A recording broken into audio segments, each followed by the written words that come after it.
Welcome to getting started with gStepOne, and to your second step in creating Google Wizards, mapping your procedures. In this example, I'll use the gStepOne procedure mapping screen to create an electronic version of a simple procedure. But before we start, let's get some ground rules. What is a procedure? It's a sequence of steps that results in a meaningful business outcome: arranging travel, conducting a performance review, running a payroll. So what's a step?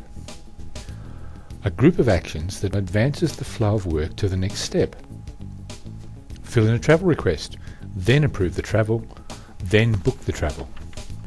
The best way to recognise or define a step is to remember that a step is usually carried out by the same person, at the same place, at the same time, using the same tools and resources.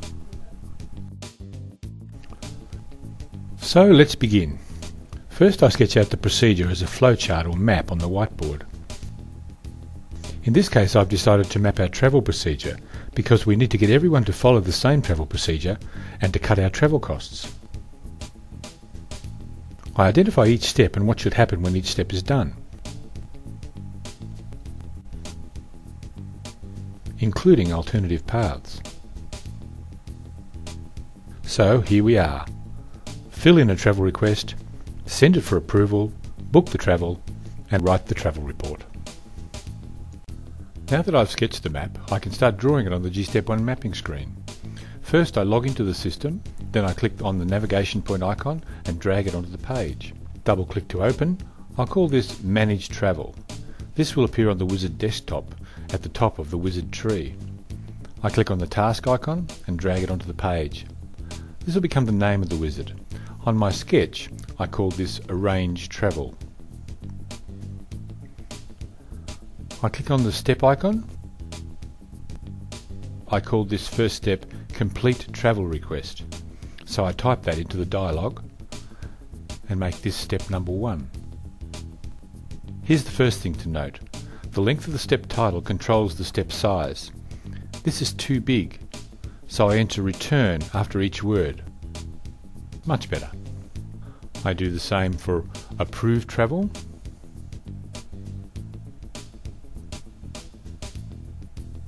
Step 2, book the travel. Step 3, write the travel report. Step 4, and of course step 5, end. Now I want to link all the steps.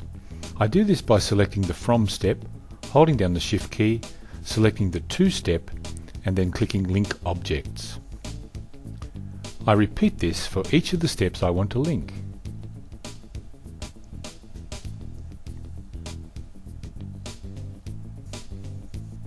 There we are. I need to set up 2 links from step 2. One to step 3 if the travel is approved, the other to step 5, End, if it's not approved. To do this, I double click on the link and enter the text that describes the response I want to display. In this case, yes. Now I'll add the other link from step 2 to step 5. I double click on the new link and enter the response no. So there are now 2 options from step 2, yes, proceed, and no, end. I can move steps and links around by dragging and dropping. Here, for example, I want both inputs to the end step to enter at the same point, so I drag the link across. I also need to transfer the flow to the approver after step 1 and back to the requester after step 2. To do this, I can set response conditions. I double-click on the link from step 1 and select the response that routes the wizard to the admin manager. I created this condition previously. Next, I click on the link between steps 2 and 3 and select the response that routes the flow back to the task creator. This is one of several default conditions supplied with gStepOne.